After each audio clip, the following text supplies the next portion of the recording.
Ang Devil Emperor. Credit to the author. E648 hanggang 56. Ang mga pangalan po na nandito ay galing sa mga name generator.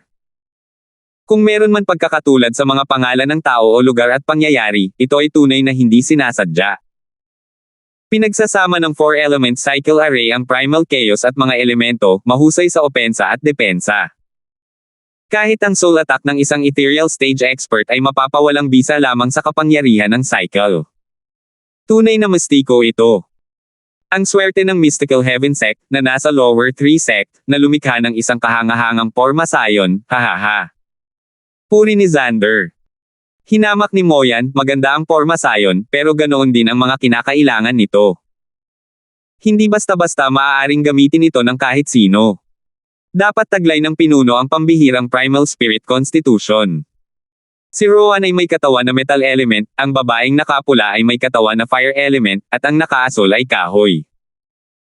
Pagkatapos, dahil sa mabigat at kahangahangang elemento ng lupa sa gitna, ang langit at lupa ay nagiging isa, na naglalabas ng isang natural at mapaminsalang kapangyarihan. Kapag ibinigay ito sa ilang karaniwang tao, ang mga elemento ay hindi magsasama at ang Porma Sion ay maguguho. Totoo, ang Porma Sion ay may ilang malupit na kondisyon, hindi angkop para sa lahat at hindi sapat upang tulungan ang isang sekta na umangat sa kapangyarihan.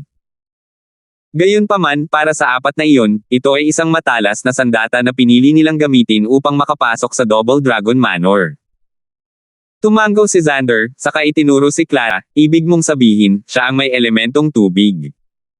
Bakit parang tama at mali ang dating? Ang metal ay nakakaakit sa tubig, ang tubig ay nakakaakit sa kahoy.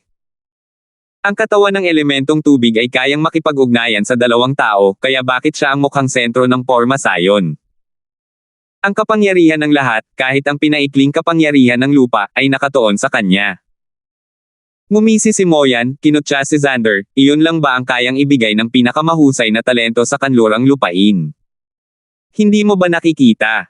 Nakikita mo ba? Teka, may nakikita ka ba? Tinaasan ni Xander ang isang kilay. May mapangasar ng ngiti, tumango si Moyan, syempre, ang babae ay walang katawan ng elemento ng tubig, kundi ang walang lamang espiritong katawan. Kaya niyang gamitin ang lahat ng paraan ng elemental na cultivation. Nagsanay lang siya ng paraan ng cultivation sa tubig para lang tumugma ito sa Porma Sion. Ang maalamat na sumusuportang konstitusyon, walang lamang espiritong katawan. Tinitigan siya ni Xander ng matalim, gulat na gulat. Bumantong hininga siya pagkatapos ng isang sandali, naiintindihan ko. Iniisip ko kung bakit napakalakas ng Porma Sion, dahil iyon sa kanya.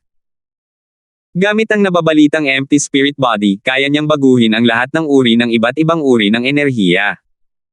Ito ang pinakamalapit na konstitusyon sa primal chaos. Isang tunay na himala na ang isang kamangha-manghang pangangatawan ay nagmula sa isang maliit na sekta na may tatlong nasa ibaba. Siya ang magiging pinakahinahangad na disipulo ng lahat ng pinuno sa anumang sekta.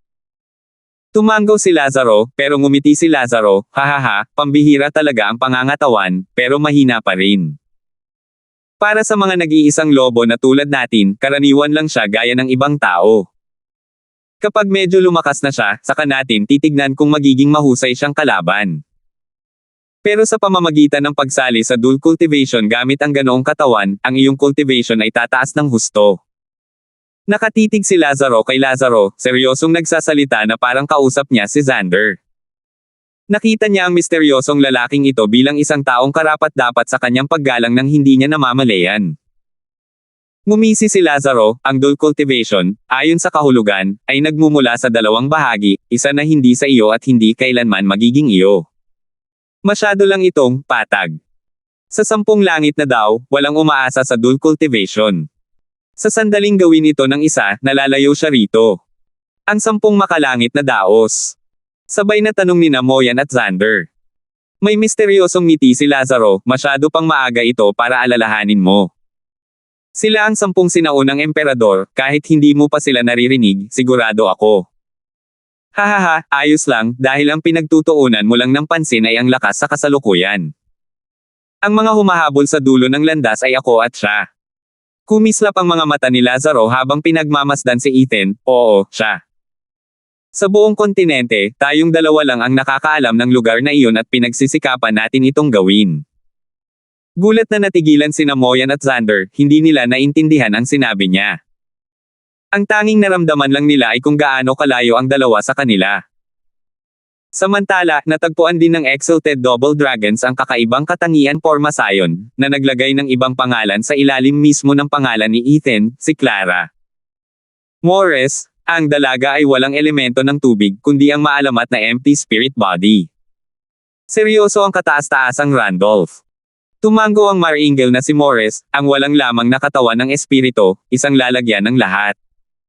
Walang ibang paraan para mailabas ng Pormasayon ang ganitong natural na enerhiya. Sa madaling salita, ang dahilan kung bakit ang kapangyarihan ng Pormasayon ay higit pa sa mga elemento ay dahil sa kanya. Namangha ako na natagpuan siya ng Mystical Heaven Sect. Tunay na pambihira si Clara, ngunit ganoon din ang iba pang tatlo. Dahil kailangan silang lahat ng Pormasayon, tatanggapin namin silang lahat. Isinulat din ng Maringel na si Randolph ang iba pang tatlong babae. Tumango ang mataas na Morris. Habang nag-uusap ang mga matataas na opisyal tungkol sa mga kandidato, ang mga manunood naman ay naging maingay, lahat ay nag-uusap tungkol sa kanilang nasaksihan. Karamihan ay namangha sa pagkamangha at ang ilan ay kinutya si Woody dahil sa pagkatalo sa kanya ng apat na babaeng isang baitang lang ang layo sa kanya. Ang mga pangungutya na ito ay umabot din sa kanyang mga tainga na nagpalungkot sa kanyang mukha. Pinunasan niya ang dugo sa kanyang bibig at tiningnan ang kanyang mga kalaban ng may nakal-alasong titig ng puot. Sinuri ni Woody ang Pormasayon, inalis ang lahat ng paghamak na mayroon siya noon at nakita ito bilang isang tunay na kalaban. Hindi nagtagal ay napansin niya kung paano dumaloy ang Pormasayon, nakasentro kay Clara at ipininta ang isang target dito. Nakangiting uming si Woody at isang 5 metro ang taas at berdeng imahe ng gagamba ang nabuo sa paligid niya. Ang malulupit nitong mga mata ay sumasalamin sa apat na pakay nito. Ang pagpapakita ng kanyang kaluluwa ay nangangahulugan na gagawin niya ang lahat. Naging seryoso ang lahat ngayong nabunyag na ang kanyang kaluluwa. Pati na ang mga manunood. Pambihirang pagkakataon para sa isang eksperto sa ethereal stage na gawin ang lahat para sa kanya. Mabigat ang loob ni Clara at ng kanyang mga kasamahan. Nakakasakop na lason na lambat. Ngumisi si Woody at ang malaking gagamba ay bumuga ng berdeng gas. Ang mga haligi ng gas ay gumapang na parang mga reptilya para sa apat na batang babae. Pero nang marating nila ang limitasyon ng 4-element cycle array, lumihis sila rito. Parang isang napakalaking sapot ng gagamba, nakulong nito ang mga batang babae sa loob. Alam ni Ethan kung ano ang hinahanap ng bata. Mukhang hindi magagapi ang 4-element cycle array, ngunit mas malakas ang puwersa kaysa sa lahat. Sa harap ng tunay na kapangyarihan, gaano man kakomplikado ang Pormasayon, babagsak ito na parang tore ng baraha. Ang lahat ay tungkol sa kung gaano kalakas ang puwersang ito at kung paano ito ginamit. Hindi gumana ang unang pagtatangka ni Woody na sumugod kaya ginamit niya ang kanyang ulo. Seryoso ang mga babae ngayong nagiging seryoso na ang kanilang kalaban. Whoosh! Nanginginig at tumalon ang malaking gagamba para sa mga batang babae. Ang malakas na aura nito ay nagpahirap sa paghinga. Dahil sa gulat, ipinadala nila ang lahat ng kanilang kapangyarihan kay Clara. Ang permafrost sa kanyang kamay ay lalong nagliliwanag at lalong lumalamig. Itinaas niya ang kanyang espada at nagpadala ng puting alon. Nang malapit nang tumama ang atake, ang gagamba ay naging berdeng usok at nagkahiwa-hiwalay. Wala namang tinamaan ang puting alon. Ang usok ay gumalaw sa paligid ng harang ng Pormasayon at humigpit. Nakita na ngayon ng mga manunood na ang gas ay hindi lason, kundi maliliit na sinulid, libu-libong sinulid ng gagamba na umiikot sa mga batang babae. Ngumisi si Woody, hihihi, pagsabog ng lason ng kaluluwa. Boom! Ang sunod-sunod na pagsabog ay natakpan ang paningin ng lahat sa mga batang babae. Ang tanging nakikita lang nila ay walang katapusang berdeng usok at ang naririnig na pagdagandong ng harang sa entablado. Hinigpitin ni Ethan ang kanyang mga kamao, mas nag-aalala kaysa dati. Natigilan muna ang mga manunood at saka namangha sa maingat na plano ni Woody. Madaling natunton ng kanyang mapanlinlang na tingin ang kahinaan ng Pormasayon. Ginamit ng porma sayon ang kapangyarihan ng mundo mismo at tila perpekto, sa lahat ng paraan, ngunit kailangan nito ng 4 na tao na magtutulungan, upang pagsamahin ang kanilang mga kapangyarihan sa isa. Kaya ngayon lang, nagkunwaring atake ang gagamba para pilitin silang ibuhos ang lahat kay Clara, kaya nagbago ang balanse. Habang lumalakas si Clara, nanghihina naman ang iba. Naiwasan ni Woody ang atake niya ng sandaling iyon, at sa halip ay hinabol ang 3 babae sa kanilang pinakamasamang sandali. Napabuntong hininga sina Xander at ang lahat habang nanunood. Ngumisi si Woody, lumapit upang linisin ang mga piraso ng tumigil ang kalabog. Isang puting malamig na kislap ang sumalubong sa kanya mula sa makapal na alikabok. Bago pa man siya makapag-react, umabot na ito sa leeg niya bago ito tumigil. Gulat na gulat si Woody, para lamang makita ang 3 babaeng pinuntiryan niya na duguan mula sa bibig. Habang si Clara lamang, gamit ang malamig niyang mga mata, ay nakatutok ang kanyang espada sa lalamunan nito. Sa paligid niya ay isang kristal na yelo ang nabuo, at hindi lamang siya, kundi pati na rin ang lahat ng mga batang babae na pumipigil sa lason. Kasabay nito, ang kapangyarihan ng mundo ay nagmula sa mga batang babae at kay Clara, na puno ng kapangyarihan para labanan ang isang eksperto sa ethereal stage. 649. Hindi ito maaaring mangyari. Hindi lang si Woody ang labis na nagulat. Sina Xander, Moyan, at lahat ng mga henyo mula sa 3 nakatataas na sekta ay nagpakita ng parehong hindi maintindihang hitsura. Humugat ng malalim na hininga ang mga exalted double dragons. Nakakamangha kung paano na-control ng dalaga ang enerhiya ng buong mundo ng mag-isa. Bumantong hininga ang Marangel na si Morris. Tumango ang mataas na si Randolph, ang kanyang mga mata ay kumikinang sa kuryosidad. Karamihan sa mga tao sa ibaba ay walang ideya kung ano ang nangyari, o kung anong mga kamangha-manghang gawa ang kayang gawin ni Clara. Isang simpleng Radiant Stage Cultivator ngunit mayroon pa ring kakaibang kontrol sa kanyang lakas. Ang porma sayon ay nangangailangan ng 4 na miyembro upang pamunuan ito, 4 na tao na may lubos na tiwala sa isa't isa upang ilabas ang kapangyarihan nito. Ngunit dahil ang 4 na tao ay nangangahulugang 4 na kalooban, imposible para sa kanila na laging magtulungan ng may iisang isip. Doon sumugod si Woody, gamit ang mga pagsabog upang samantalahin ang kanilang kahinaan sa pamamagitan ng pag-atake sa kanilang lahat ng sabay-sabay.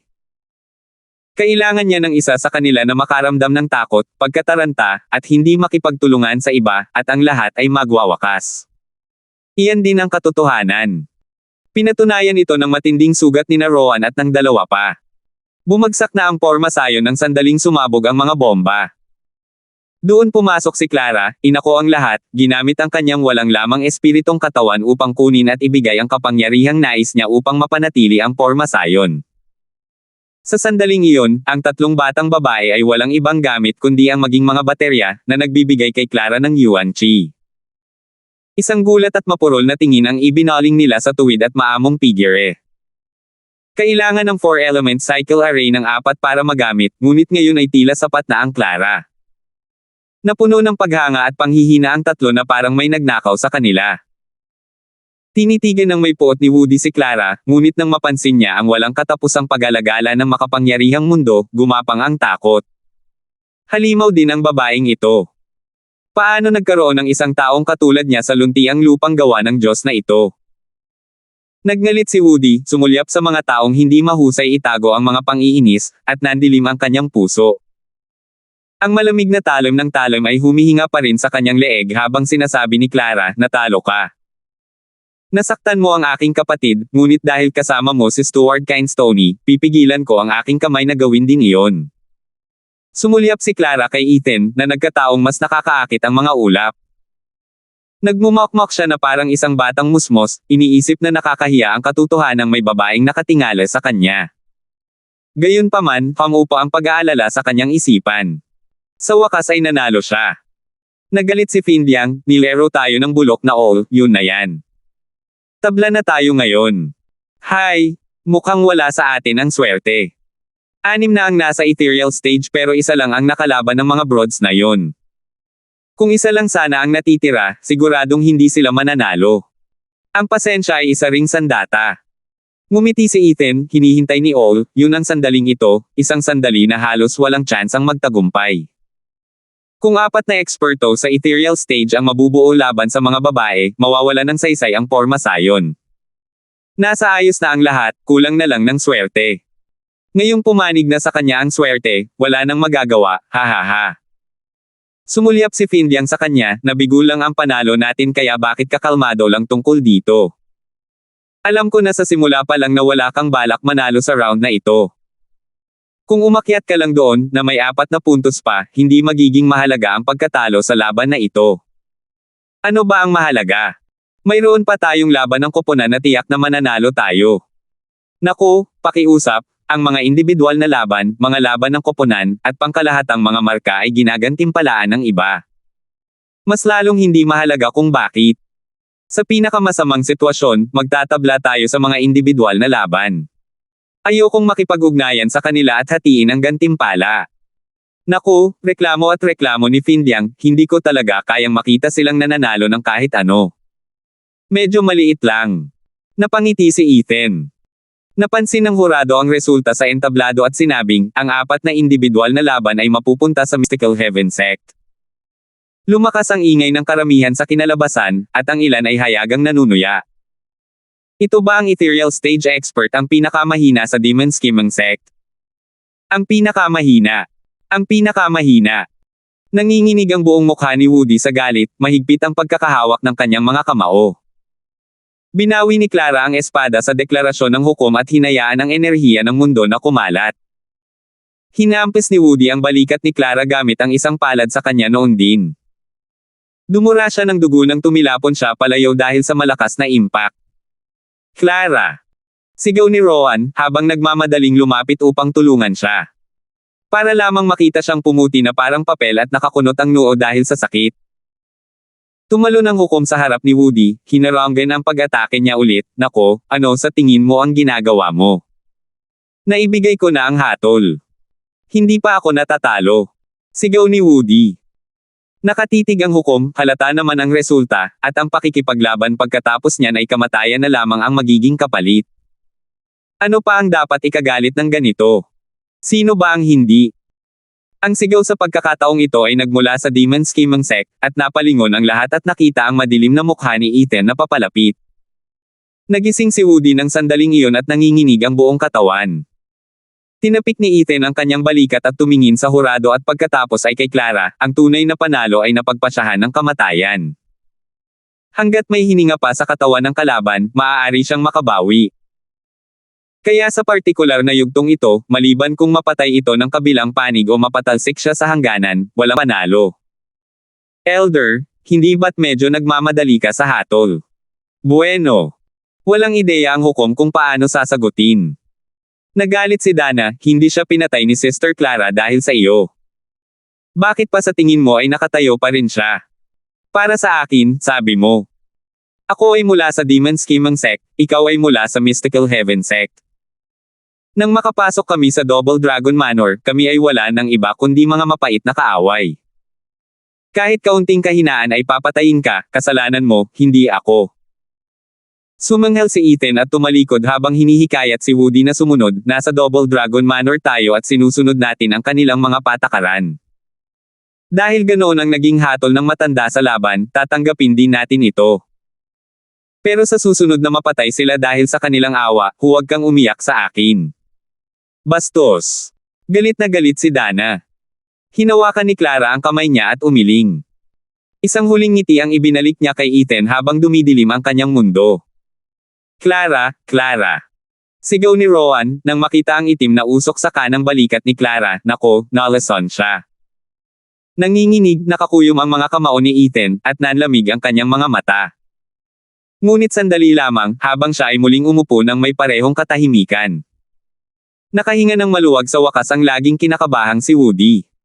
Mukhang wala masyadong pakialam si Stuart Kindstone sa mga babaeng iyon. Tinitigan pabalik ni Rowan si Ethan, puno ng galit. Walang puso ang bawat demonyong tagapagsaka. Nagkamali tayo sa pag-iisip ng iba.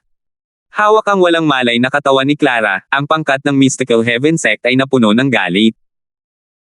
Naiintindihan nila ang galit ng Demon Scheming Sect dati, ngunit sa pagkakataong ito, naging mapagbigay sila para lamang makatanggap ng isang kasuklam-suklam na suntok. Hindi ito isang bagay na basta na lang nila kayang lunukan. Sinamantala ni Elder Yun ang pagkakataong ito para pagsabihan sila, nakikita mo ba yan? Ganoon kumilos ang isang demonyong tagapagtatanim. Binabago nila ang kanilang saloobin sa isang kisap mata. Huwag na huwag kayong magpapabaya kailanman, hayaan ninyong maging aral sa inyong lahat ang Clara. Tumingin sila sa maputlang si Clara at Tumango, ang kanilang mga mata ay nag-aalab sa galit. Ang mga mandirigma para sa ikawalong laban ay naglalakad sa entablado. Pagkatapos ng maikling komosayon, muling nagdeklara ang hukom. May isang gwapong binata na lumaban sa Mystical Heaven Sect sa laban na ito, nangakong maghihiganti para sa nakatatandang kapatid na si Clara habang ito ay matatag at malalaking hakbang paakyat sa entablado. Nang magkita sila ni Luna sa ethereal stage ay saka lamang siya tuluyang binagabag ng realidad at halos magmakaawa na siya para sa awa. Ang kanyang maliit na kakayahan ay sulit na ipaglaban para makaganti kay Clara. Boom! Sinampal siya ni Luna palabas ng hangganan, at hindi na muling nakabangon. Naglakad palayo si Luna, halos mainip na sa sobrang hina ng kalaban. Sigaw ni Findyang, parang ganun na nga, walang awa. Niloko nila tayo ng 8 puntos at ngayon ay pagbabayaran natin sila. Huwag kang mag-alala, kagalang-galang, magiging madali lang ang susunod na laban. Wala naman talaga silang mga eksperto sa ethereal stage. Wala na silang paraan para makabuo ng isa pang formasayon, hahaha. Tumawa si Locke, handa nang umakyat sa entablado. Tumango si Findyang. Pero nang makita kung sino ito, namula ang mukha ni Elder Yun sa isang nakakainis na ngiti. 650. Si Locke yan. Sinuyod ng mapanlinlang na mga mata ni Elder Yun si Locke habang naglalakad siya sa entablado, sinasabi kay Carmelo, bata, hindi kita hahayaang umakyat doon kahit na ito ay para sa isang sakripisyo. Masyado kang mahalaga. Pero dahil si Locke yan, hahaha, mayroon akong perpektong panlaban. Kunin mo ang espada ni Clara na permafrost, at kapag umakyat ka sa entablado ay... Humina ang boses ni Elder Yun habang bumubulong sa tainga ni Carmelo. Paminsan-minsan ay yumoko ang binata habang may tusong tingin na kumikinang sa kanyang mga mata. Alinsunod sa tagubili ng matanda, kinuha niya ang permafrost ni Clara mula sa walang malay na katawan nito, at nakipagkita sa kanyang kalaban. Napangisi si Locke, aba, kung hindi lang yan ang dakilang batang Panginoon ng Mystical Heaven Sect. Naghahanap ka rin ba ng mapapahamak? Hihem, kilala mo ba kung sino ako? Panimula ni Carmelo. Sumagot si Locke sa kanyang pinakasarkastiko na tono, mayroon bang sino man sa mundong ito na hindi nakakakilala sa pailay na batang Panginoon mula sa Mystical Heaven Sect na may mga elemento sa kanya? Naghahanap ka ba ng isang malaking bagay na darating dito? Siguro ay sawang-sawa na sa iyo si Sect Leader Carmelo. Iniisip ko kung ito ba ang pinakamagandang pagkakataon para palayasin ka, o baka hindi kanya naging anak, noong una pa lang, at ipinadala kanya rito para mamatay, hahaha. Hugh. Nagtawanan ng buong karamihan. Tanging ang panig ng Mystical Heaven Sect ang sumimangot ng may galit. Nasa entablado ako para lumaban. Hindi pinansin ni Carmelo ang mga pangungutya. Nagniningning ang kanyang kamay habang hawak ang permafrost, narinig ko, ang dating may-ari ng espadang ito ay nangakong hindi kailanman sasaktan ng kahit isang tao mula sa Demon Scheming Sect. Iniisip ko kung pareho lang ba ang kanilang nararamdaman. Nagulat si Locke, seryoso ang mukha, permafrost. Hindi ba't si Clara ang may hawak nito? Anong ginagawa mo habang hawak mo ito? Sa tingin mo ba ito ang magiging anting-anting mo sa laban na ito? Hahaha, ako ang batang Panginoon ng dakilang Mystical Heaven Sect. Wala akong kinatatakutan. Hawak ko lang ang espadang ito bilang paalala. Ngumiti ng masama si Carmelo, gumalaw ang kanyang mga labi, ngunit walang salitang lumabas. Nagpapadala siya ng mensahe. Napakurap si Locke, namula ang mukha sa gulat, pagkatapos ay sandaling nag-isip bago bumantong hininga, susuko na ako. Nagkagulo ang buong arena. Maging ang hurado ay nagulat. Isang eksperto sa ethereal stage ang sumuko sa isang pailay. Bakit nangyari iyon? Nagsimulang umulan ng mga sumpa si Findyang na parang baliw, Locke, ikaw na walang kwentang gago. Isang sampal lang, iyon lang ang kailangan. Anong klaseng pagsuko? Bakit ba laging nangyayari ito? Gusto niyo ba akong pagmukhang masama?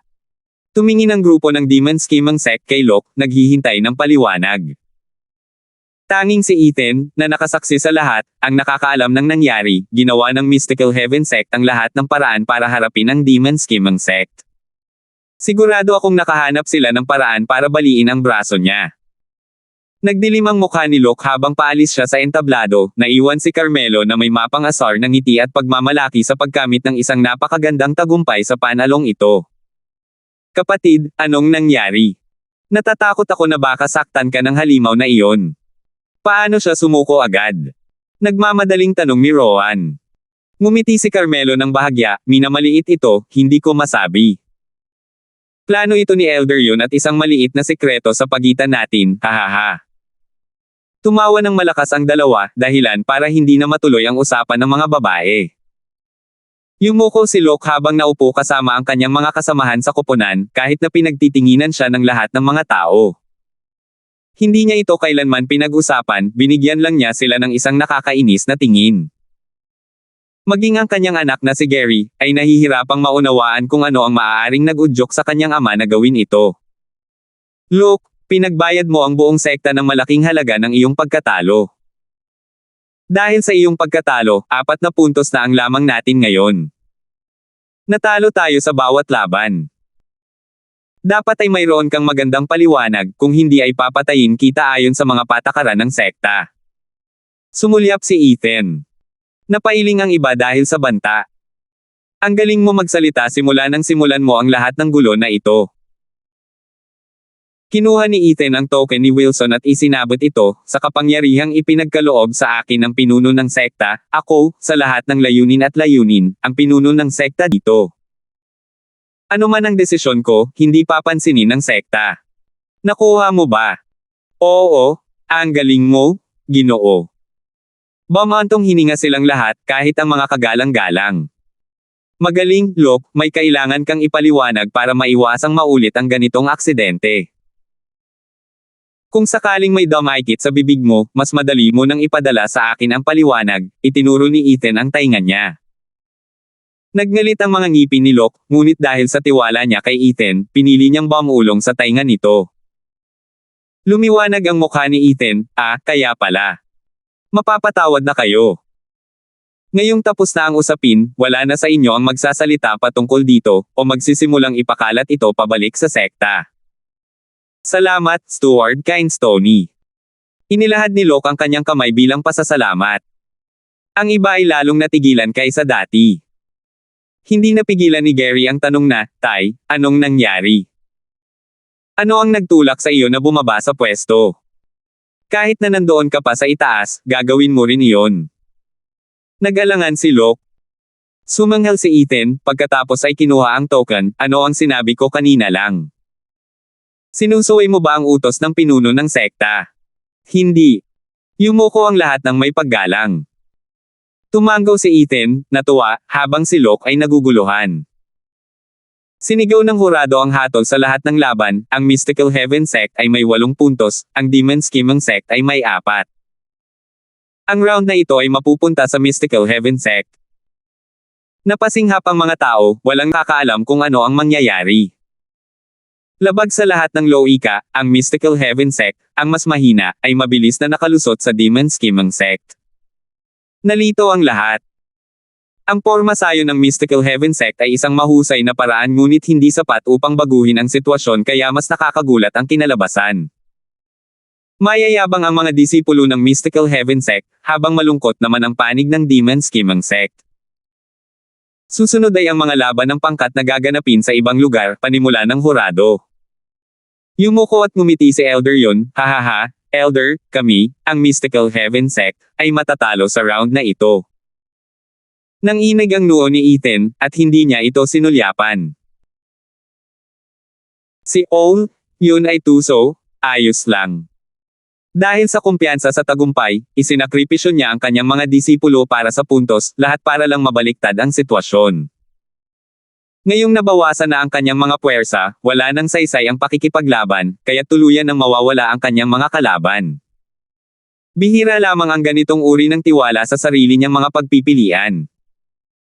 Mas mabuti pa kaysa sa karamihan ng ibang mga hanggal na natitisod sa kanilang mga problema. Sumulyap si Ethan kay Findyang na padyak-padyak at nagmumura dahil sa nasayang na pagkakataong makaganti sa kanila. Hoy, Paul, yun, ngayong nahuli mo na kaming hindi handa, tatakas ka na. Sa tingin mo ba ganoon lang kadali? Magaling ang laban mo sa amin sa singles. Labanan mo kami ngayon kung may lakas ng loob ka. Naglakad-lakad at nag-aalburuto si Findyang. Sawa na si Ethan at umalis ng umiling. Umalis din ang isa, naiwan na lang si Findyang na sumisigaw. Nang magising siya mula sa kanyang pagkabaliw, sinugod niya sila, "Hoy, bakit hindi ninyo ako hinintay? Ako pa rin ang inyong kagalang-galang." Ang nakakatawang kaluwagan ay nakatulong sa mga tao na gumaan ang kanilang loob at tumawa pa. Natapos ang yugto ng tatlong mababang sekta kung saan nanalo ang Mystical Heaven sect sa singles, nanalo naman ang Demon Scheming sect sa mga laban ng koponan, at ang kabuoang score ang naglagay sa kanila sa unang pwesto. Kahit alam ng lahat na ang Mystical Heaven sect ay sumusunod sa mga patakaran pabor sa kanila upang manalo laban sa nakamamatay na Demon Scheming sect. Ethan, ang pinakamagaling sa Titans, dapat ay nasa yugto ka ng gitnang tatlong sekta na nakikipaglaban. Hahaha, ngumisi si Wen Tao, Tian Siyang. Tinawag niya ang likuran niya, nasaan siya? Dinala ni Ethan ang mga disipulo ng Demon Scheming sect sa kanilang tuluyan. Masama ang loob nilang lahat pagkatapos ng mga laban ngayon. Kung maglalaban tayo ulit, sisirain ko ang pormasayon nila. Pangatwiranan ni Woody kina Chanlong at Lian Bai. Ngumisi lang ang dalawa. Halata na ang kinalabasan. Kailangan pa ba niyang mamatay para aminin ang pagkatalo? Boom! Kasunod ng malakas na kalabog, hinalikan ni Woody ang semento ng may langit-ngit. Bumalik siya mula sa matinding paghawak sa lupa na may dugong umaagos sa kanyang mga labi at dalawang ngipin na kulang. Napaigtad ang iba, lumingon para makita ang galit na mukha ni Ethan na nakatitig kay Woody. Nako, nasanay na ako sayo. Galit na si Ethan ngayon. Kahit ang mga kagalang-galang ay mukhang natigilan. 651. Kasabay ng mabigat na hakbang, umikot ang madilim na enerhiya kay Ethan habang papunta siya kay Woody. Kumislap ang kanyang mga mata sa uhaw sa dugo. Natigilan si Woody, nanginginig ang buong katawan. Stuart Kindstone, anong ibig sabihin nito? Wala akong ginawang mali. Ang iba ay tensyonado ngunit hindi sapat para mapag-usapan sila. Paf! Paf! Lumapit si Ethan kay Woody at hinawakan ang lalamunan nito, dahilan para maiangat siya mula sa lupa. Ang matinding aura ay nagpahirap sa paghinga habang nagtatanong, nasaan ang antidote? Panlunas. Nanginginig ang noo ni Woody sa pag-unawa. Interesado pa rin si Ethan sa malapad na yan. Dati niyang iniisip na ang malamig na mukha ni Ethan ay nagpapahiwatig na wala siyang pakialam sa babaeng iyon, pero itinatago niya ito para maayos ang mga kaso ngayon. Napuno ng pagkasuklam ang puso ni Woody habang paos na umuungol, Stuart Kindstone, hindi mo magagawa sa akin ito. Ibinigay ko na ang lahat para sa sekta. Hindi mo pinarusahan ang isang taong nawalan ng tiwala, pero hinahabol mo ako dahil sa pananakit sa isang babae. Nasaan ang pagiging patas doon? Ethan, nakipaglaban ng husto si Woody ngayon lang. Naiintindihan kung gusto mo ang panlunas, pero hindi mo pwedeng basta-basta ipilit ito ng ganito. Nakahanap si Findyang ng magandang dahilan para subukang hikayatin siya. Sumanghel si Ethan, akin na ito. Ang sino mang makialam ay parurusahan ng mabigat. Ako ang hahatol dito kung ano ang sobra o hindi. Wala kang karapatang magsalita tungkol dito. Huwag mong isipin kahit isang segundo na mapoprotektahan ka ng kagalang-galang na she. Palagi mo akong kinakalaban hanggang dito. Tanga kang hanggal, ibigay mo na ang gamot ngayon, kung hindi. Wala ni isa. Nang inig ang noo ni Woody, naramdaman ang kapangyarihan sa hawak ni Ethan, hindi nakamamatay ang lason ko. Magdurusa siya ng 49 na araw, at iyon lang. Nagbigay na ng hatol ang hukom, kaya hindi ako nang ahas na pumatay ng kahit sino. Natatakot din akong makialam ang Double Dragon Manor. Kung hindi, hihingi rin sana ng antidote ang mga matatanda sa kabilang panig, hindi ba? Kumaibot ang mga mata ni Ethan, at napuno ng galit ang kanyang puso. Binawa ang kanyang katawan ng isang nagngangalit na daloy ng kuryente habang ang itim na enerhiya ay gumagala sa buong Woody bago pumasok sa kanyang katawan. Pakiramdam ni Woody ay parang isang mahigpit na itim na lambat ang nagnakaw sa kanya ng lahat ng kanyang galaw habang kinakain nito ang kanyang katawan. Ngayon lang siya nakaramdam ng ganitong panganib, pinpapawisan sa takot. Papatayin sana siya ni Ethan dahil sa isang babae. Ang nagyayelong mga mata ni Ethan ay parang isang sumisipsip na bangin, ang kanyang boses ay nakakatakot, ibigay mo ang antidote, kung hindi ay tuluyan kang mawawala sa paningin ko. Teka, Ethan? Kakasabi niya lang na wala. Wala rin namang panganib ang babae. Ito pa rin ang Double Dragon Gathering at kailangan natin ang lahat ng tulong na makukuha natin. Hindi mo siya basta-basta papatayin. Sinubukan ni Finliang na mga tuwiran sa kanya. Hindi ito narinig ni Ethan.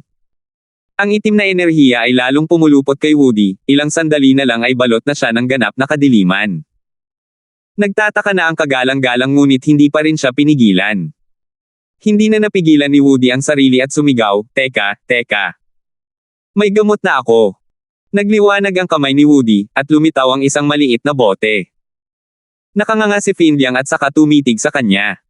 Matagal nang may panlunas ang sutil. Pwede naman niya sanang ibigay na lang yan sa simula pa lang, pero kailangan niya pa kaming pag-alalahin ng walang dahilan. Bam! Hindi man lang siya sinulyapan, itinapon siya ni Ethan palayo. Nang bumagsak siya sa lupa, dumura siya ng dugo, at ang bote na hawak niya ay lumipad sa ere at napunta sa kamay ni Ethan. Malamig na tiningnan ni Ethan ang iba, bawat gumagamit ng lason ay may panlunas sa kanilang mga lason, baka malason din sila. Siguro ang ilang nakamamatay na lason ay wala, kaya hindi mabubuhay ang kalaban, pero para sa mga hindi gaanong malala, lalo na sa pagpapahirap, tiyak na may panlunas sila. Sa susunod na gumawa ako ng paraan, huwag mo akong pakialaman. Nako! Nahiya si Finliang, pagkatapos ay tinitigan si Woody. Nagkukunwari lang talaga ang walang hiyang ito kaya binili pa namin. Hindi sila pinansin ni Ethan, at naglakad palayo.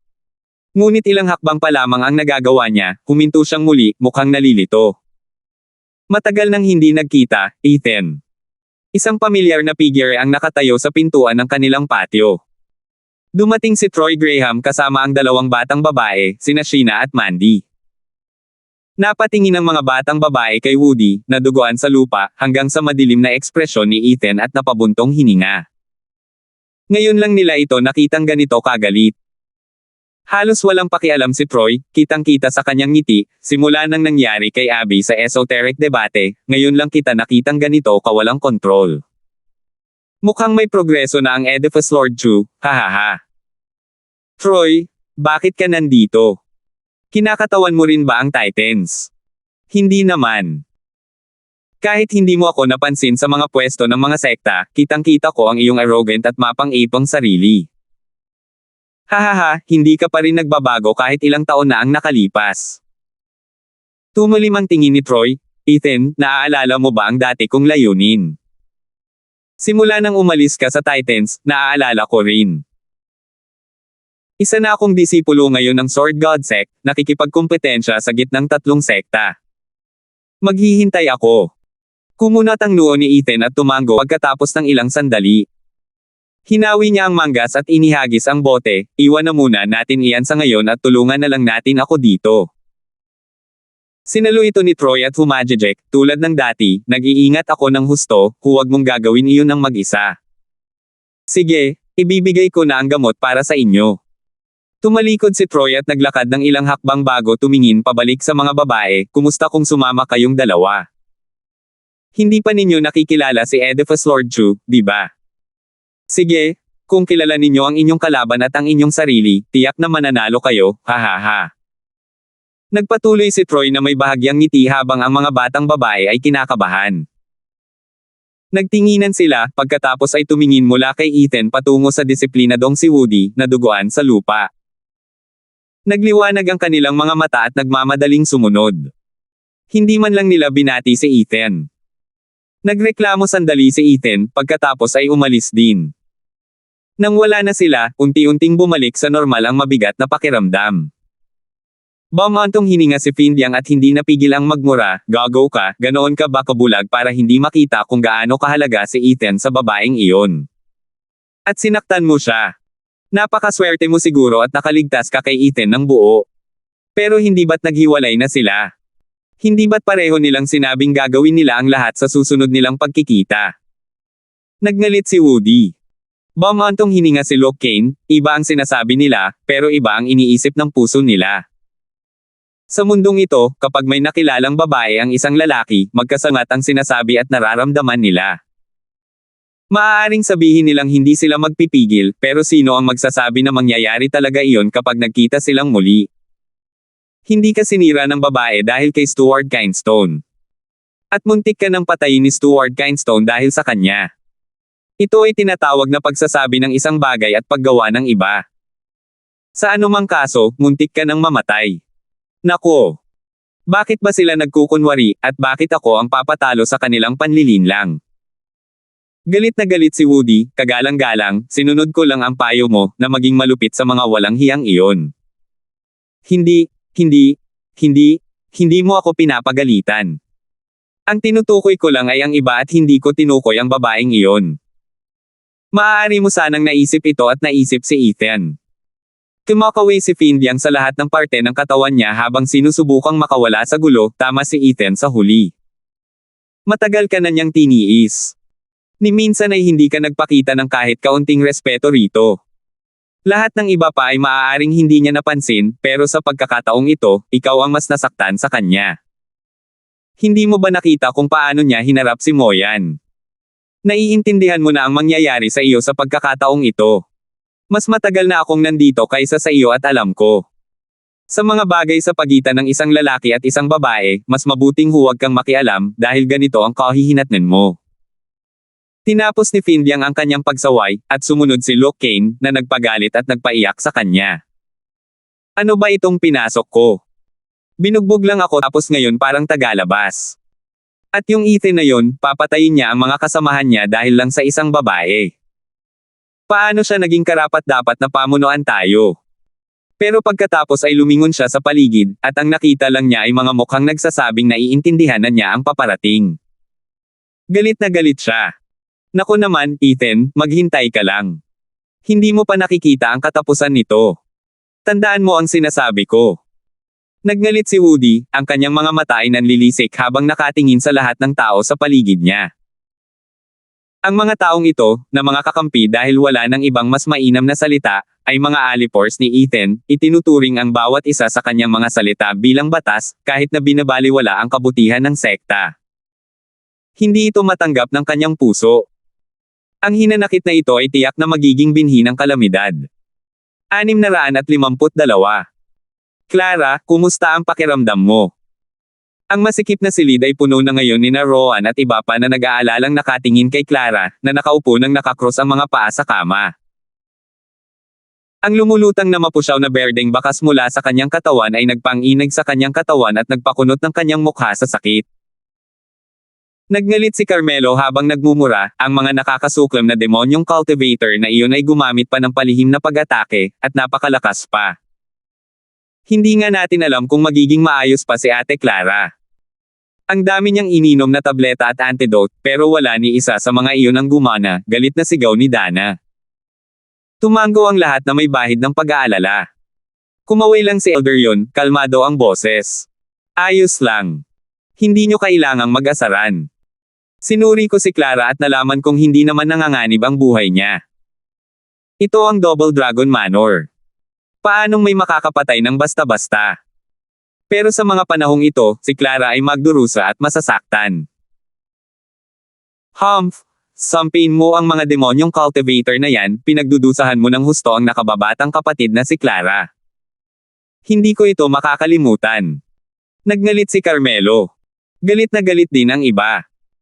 Bata, matanda, si Troy ng Sword God Sect ay bumisita. Isang sigaw ang nagmula sa labas ng bahay. Ang unang tatlong sekta sa gitna. Nagkatinginan ang dalawa, pagkatapos ay nagtaka, anong ginagawa ng isang tao mula sa unang tatlong sekta sa gitna rito.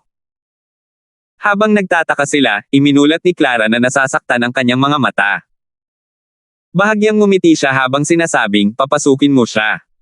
Isa siyang matandang kaibigan mula sa Titans. Gusto niya siguro akong makita. Isa na namang dating kaibigan. Nagdilim ang kalooban ni Carmelo. Hindi naman isa pang kaina hinalang humahabol, di ba? Aniya, hindi maaaring tumanggap ng mga bisita ang nakababatang kapatid na si Clara sa kanyang estado.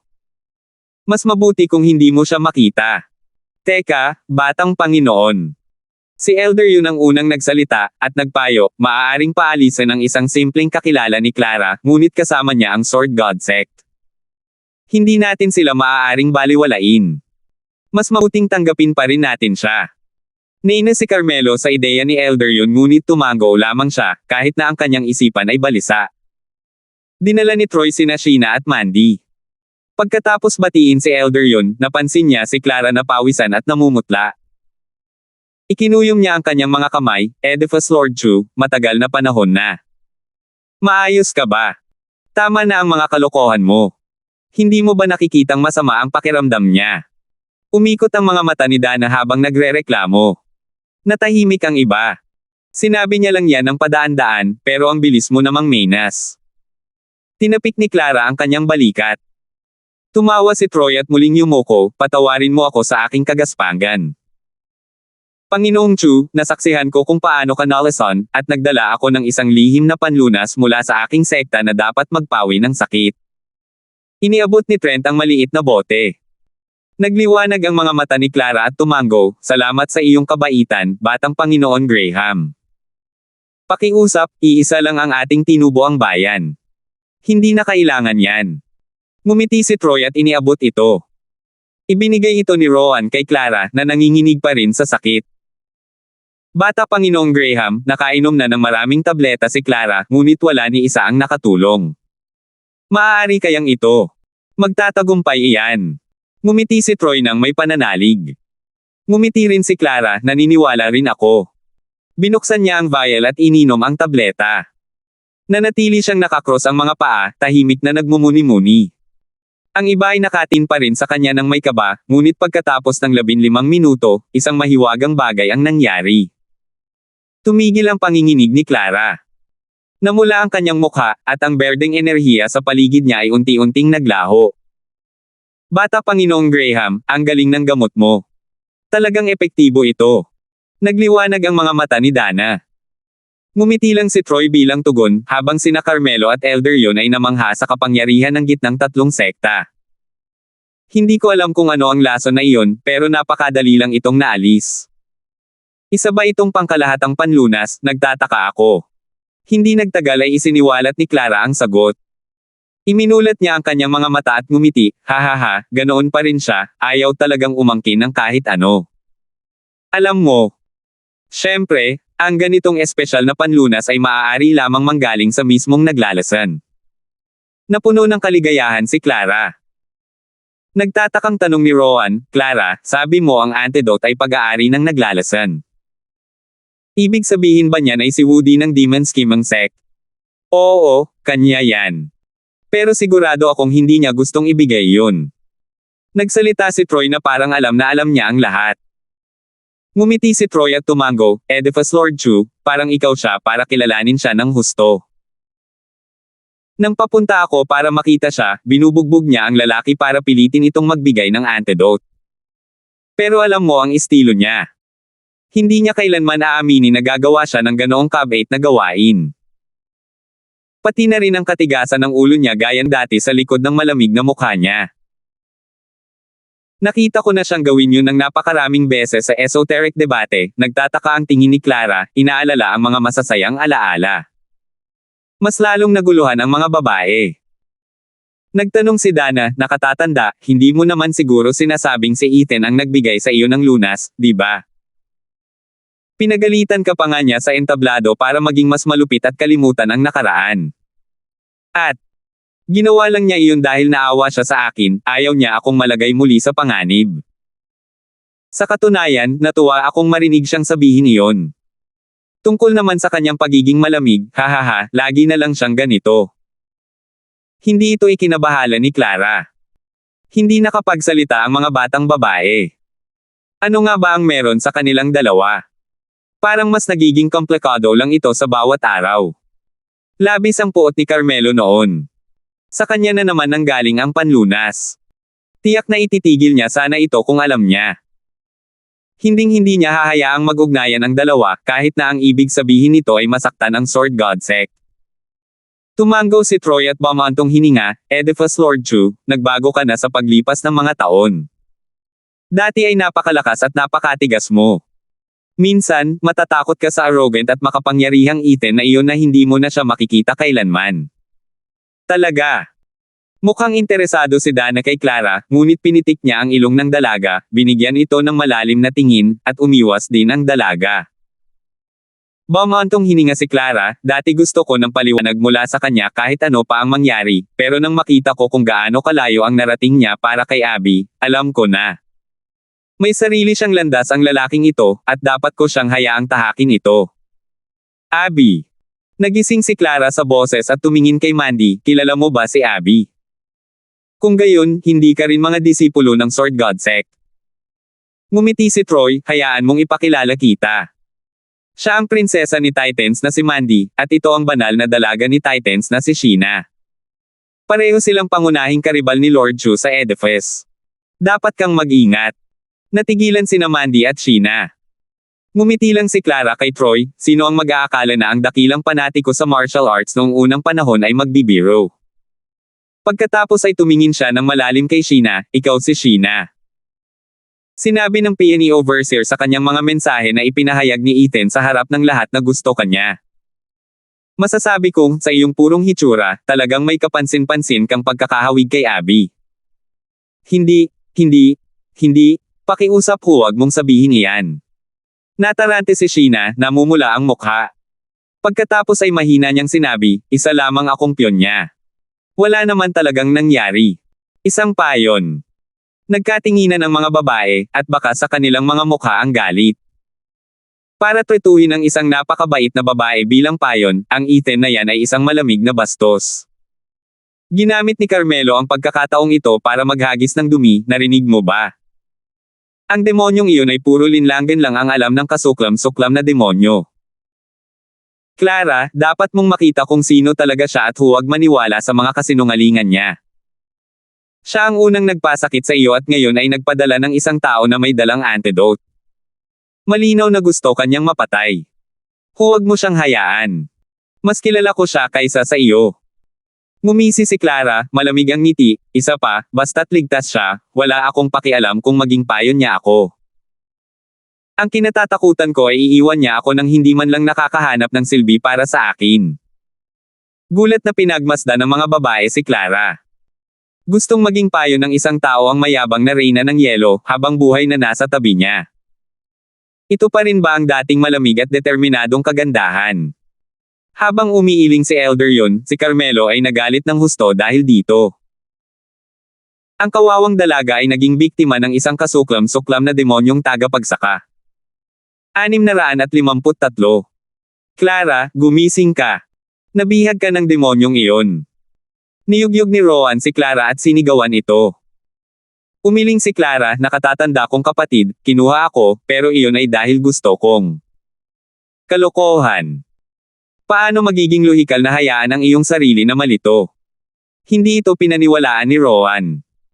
Sumuko na si Clara, humarap kay Sheena at sinenyasan ang dalawa na lumapit. Nag-init ang ulo ni Sheena at Mandy sa harap ng kanilang karibal na puno ng pagmamahalan. Wala naman siyang gagawin sa atin, di ba? Ngunit humupa ang loob ng dalawa sa maliwanag ng ngiti ni Clara na tila ng isang anghel. Ngumiti si Clara, alam kong pareho kayong gustong makasama siya, pero para magawa ito, kailangan mo siyang intindihin. Dapat alam mo rin kung ano ang nangyari kay Abby. Nabalitaan ko mula sa angka ng Larson na iniligtas siya ni Ethan sa huli pero nakalimutan niya ito kaya hinayaan na lang niya itong umalis. Sabi ni Mandy. Tumango si Clara, may alam ka, pero hindi lahat, hindi ang mga pinagdaanan niya para magawa iyon. Matigas pa rin ang ulo ko noon, pinipilit ko siyang tanggapin ako. Sinimulan ni Clara na isalaysay ang mga araw noong unang panahon, mula sa kung paano nagsimula ang alitan sa 7 bahay, hanggang sa malupit na landas ni Ethan, ang pagkamatay ni Abby, ang pagkabaliw ni Ethan, ang kanyang pakikibaka at ang kanyang puting buhok. Ikinwento niya sa kanila ang lahat, bawat maliit na detalye, maliban sa bahagi tungkol sa paghihiwalay nila ni Ethan dahil dito, na nagtungo sa iba't ibang sekta. Nagkukwento man ito sa kanya, o kay Ethan, lagi niyang naroon ang nakakapagpaalala ng ngiti. Noon ko nalaman na malayo pa sa patay ang lalaking ito sa loob. Pinipigilan niya lang ang sarili niya, iyon lang. Ang landas na tinatahak niya ay nakatadhana na maging malupit at malamig. Kaya paano ko gugustuhing maging hadlang? Kaya ako umalis, para hindi na siya muling mahulog sa ganitong kawalan ng pag-asa pagkatapos ng nangyari kay Abby. Kung ligtas siya, magiging kontento na ako. Ngumiti si Clara kay Rowan, natutuwa akong malaman na nagmamalasakit pa rin siya sa akin. Kaya nga natuwa ako nang tanungin niya ang nakatatandang kapatid na babae tungkol sa akin. Nagulat ang mga batang babae. Hindi nila lubos maisip na ang isang malupit at malamig na demonyong tagapagtanggol tulad ni Ethan ay makakaranas ng ganito kasakit at paghihirap. Nang magising si Abby, hindi na niya ito kumapit pa sa kanya, bagkus ay hinayaan na lamang niya itong umalis para sa sarili niyang ikabubuti. Ginawa rin ni Clara ang parehong desisyon noon, lahat para sa kanya.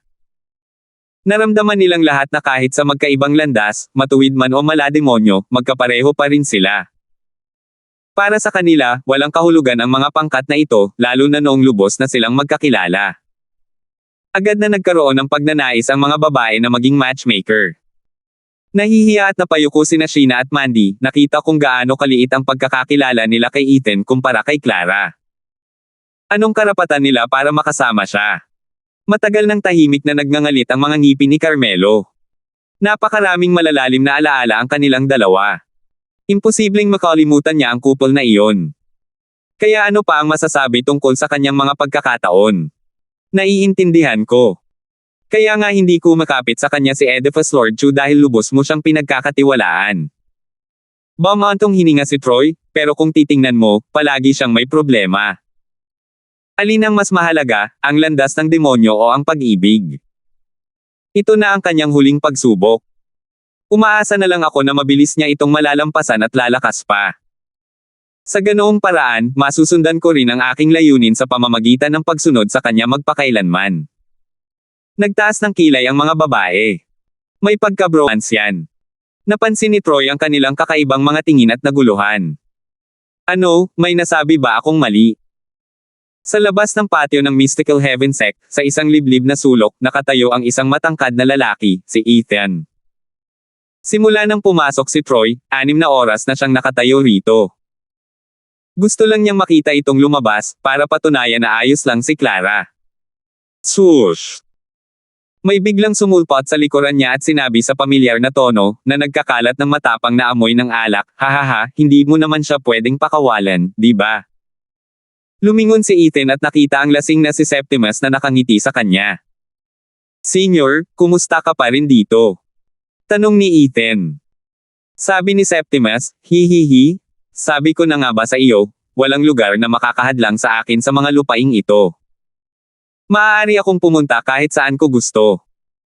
Ano, may problema ka ba sa mga taong dumarating mula sa likuran? Hindi. Pwede mong gawin ang gusto mo. Kumunat ang noo ni Ethan. Tinitigan siya ni Septimus ng matagal, pagkatapos ay napangisi, bakit may pag-ibig sa mundong ito? Para turuan ang mga tao tungkol sa kahulugan ng buhay. Bata, kung gusto mo ang babaeng iyon, kunin mo na lang. Ano pa ang dapat pagtalunan? Senior, huwag kang magbiro. Alam mo rin na, hindi ito ang landas ko, bumantong hininga si Ethan sa loob-loob niya. Tumanggaw si Septimus, totoo naman. Ibig sabihin lang niyan ay pabago-bago ka. Nagkaroon ka ng 2 babae at ngayon ay mayroon ka ng pangatlo. Hindi ka karapat-dapat sa kanya. Paano naman ang lahat ng mga binata na iyon? Mag-iwan ka ng ilan para sa kanila.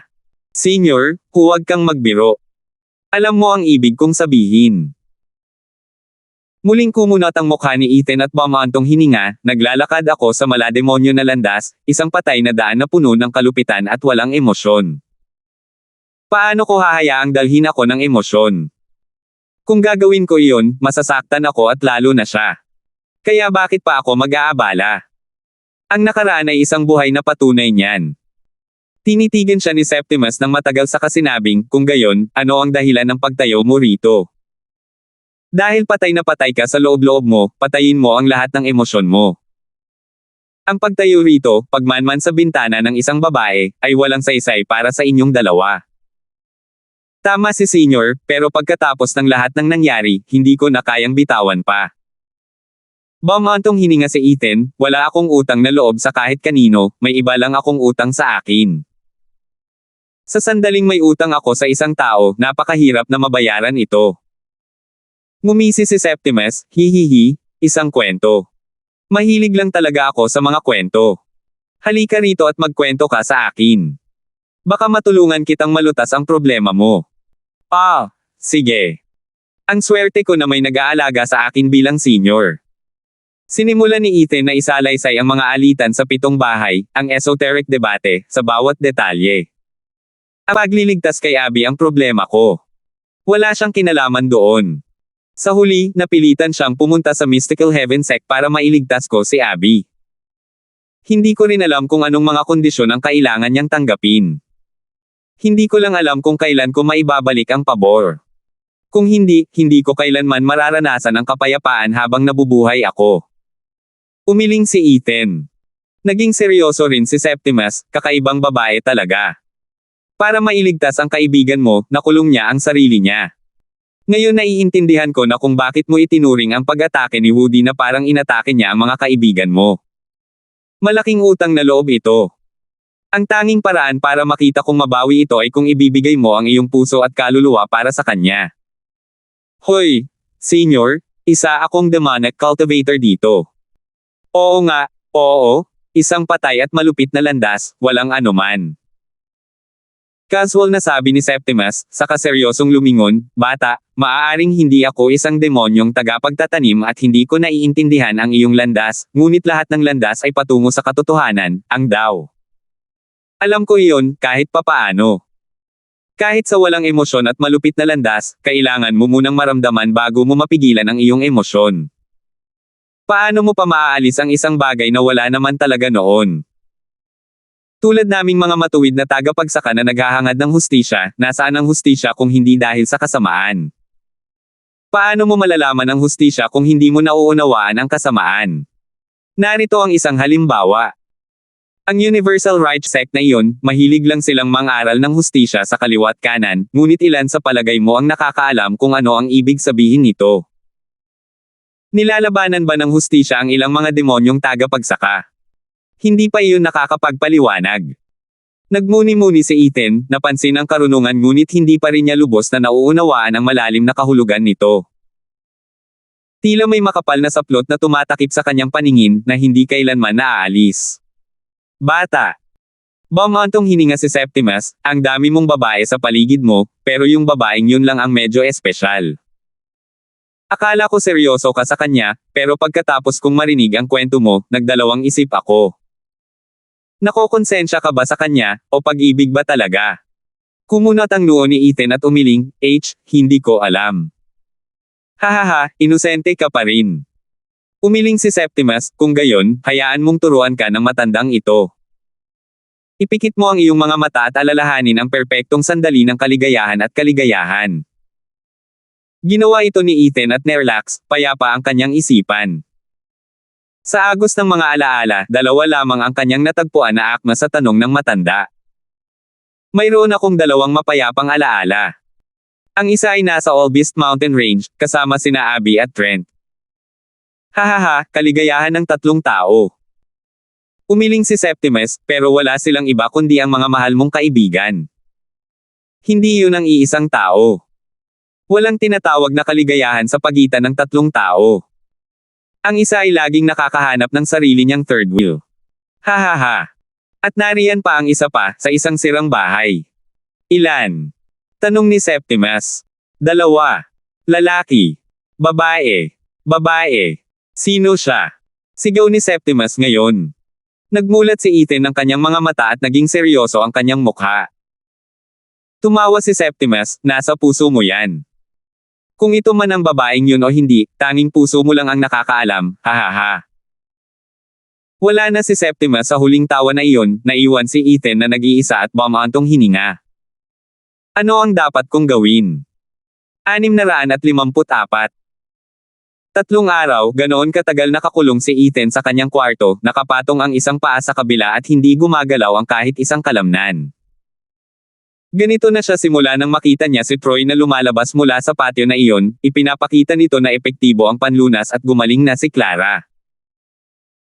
Ngayon ang simula ng yugto ng gitnang 3 sekta, ngunit, ayaw niyang siyasatin ang kanyang mga kalaban, hinayaan niya si Findyang na dalhin ang mga disipulo para manood ng laban. Kumunat ang noo ni Ethan. Hindi sigurado ang kanyang isipan, puno ng mga salita ni Septimus. Paano nga ba aalisin ang pag-ibig kung wala naman ito? Ito ang isang tanong na hindi niya kailanman naisip. Marahil ay matagal na siyang nasa malungkot na landas na ito ng malademonyo na paglilinang kaya nasanay na siyang mag-isa at lahat ng bagay ay naaayon sa gusto niya. Ngunit pinagbiruan siya ng langit, ibinabalik siya at paulit-ulit na itinali. Hindi na siya maaaring bumalik sa pagiging isang demonic cultivator lamang.